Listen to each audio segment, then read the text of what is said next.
Good morning everyone, this is John Arquiana, and this time we're going to have an analysis about the movie entitled Pride and Prejudice.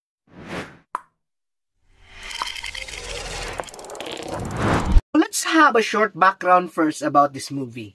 So Pride and Prejudice have several movie adaptations already, but the most notable one is a 2005 version that was directed by Joe Wright, starring Keira Knightley and Matthew Macfadyen.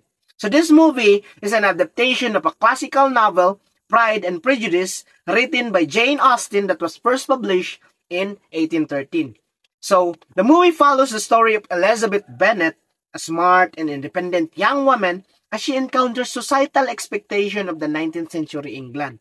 The plot revolves around Elizabeth's interaction with Mr. Darcy, a wealthy and aloof gentleman, and their initial dislike with each other due to misunderstandings and prejudices. As the story goes on, Elizabeth learns to see beyond her pride and Mr. Darcy's prejudice, leading to a gradual change in their feelings toward each other.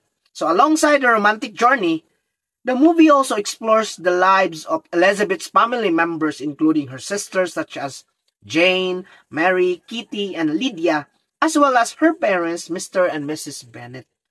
Now, let us proceed to the analyzation of the different aspects of this movie. So let us begin first with the analyzation of the language used in this movie. So, in this movie, the characters are using English language with British accent.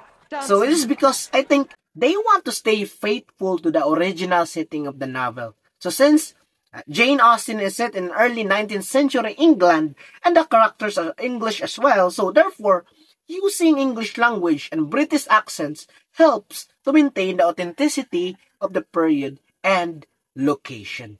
Let us proceed to the analyzation of the themes present in the movie. So let us start first with its theme about love and marriage.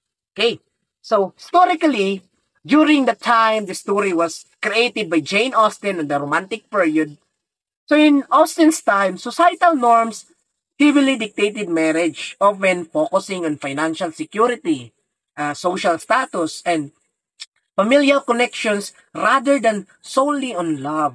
So this is evident in the characters of Pride and Prejudice, where marriages are often strategic alliances rather than purely romantic unions. However, Austen's novel, and as we can see in the movie, it challenged these societal norms being mentioned through characters like Elizabeth Bennet and Mr. Darcy, where love evolves through personal growth and understanding rather than just societal expectation.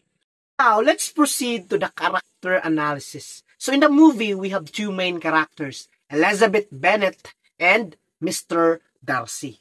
So, in terms of Elizabeth Bennet, she is depicted as intelligent and independent-minded person. So she values her own opinions and she is not afraid to speak her mind even when it goes against societal norms. So this independence is unusual for women of her time who are often expected to be modest and obedient at all times. So I think Jane Austen purposely did this to challenge the societal norms and expectations of her time. On the other hand, Mr. Darcy, during Romantic period, men were expected to be strong and composed at all times, not showing their emotions too openly. Nowadays, we call it as a nonchalant person. So Mr. Darcy meets all of these expectations at first, appearing cool and reserved, and he doesn't show much of what he's feeling underneath. But as the story goes on, he starts to let his guard down and show his true feelings, and it is shown that he is capable of love, passion, and vulnerability, even though he tries to hide it at first. So Jane Austen purposely did this type of character to teach us that it's okay for men to have emotion and to express them even though if societies tell them otherwise. Now, the big question here, why it is entitled as Pride and Prejudice? In a movie, it refers to the two key themes in the story, the pride and prejudice. When we say pride, this refers to the excessive self-esteem or arrogance. So throughout the movie, Mr. Darcy and even Elizabeth Bennet display pride in various ways. So Mr. Darcy's pride lead him to make quick judgment about others based on their social status. Elizabeth's pride, on the other hand, is shown to her quick judgments of Mr. Darcy. Also, her refusal to accept Mr. Darcy's proposal at first because of her pride in her own principles.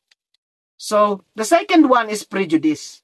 So, what is prejudice? It refers to judging someone before knowing them based on factors like the social classes, appearance, or background.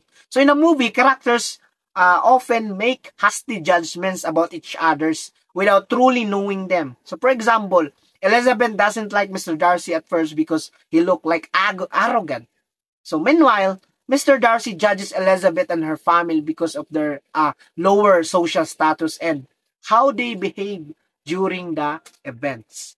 So in the story, Mr. Darcy and Elizabeth must have to learn to listen their pride and avoid prejudice in order to grow and have a good relationship to each other. So in the end of the movie, the characters did it and they became together and lived happily ever after. That is why it is entitled Pride and Prejudice.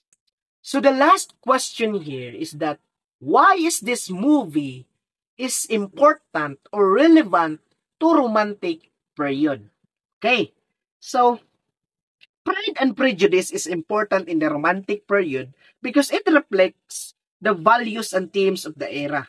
So it explores ideas like individualism, love, marriage, family structure, and overcoming societal expectations which were central to the Romantic movement. And also, people love this because it showed characters overcoming obstacles to find happiness, which was a popular theme in many romantic period stories.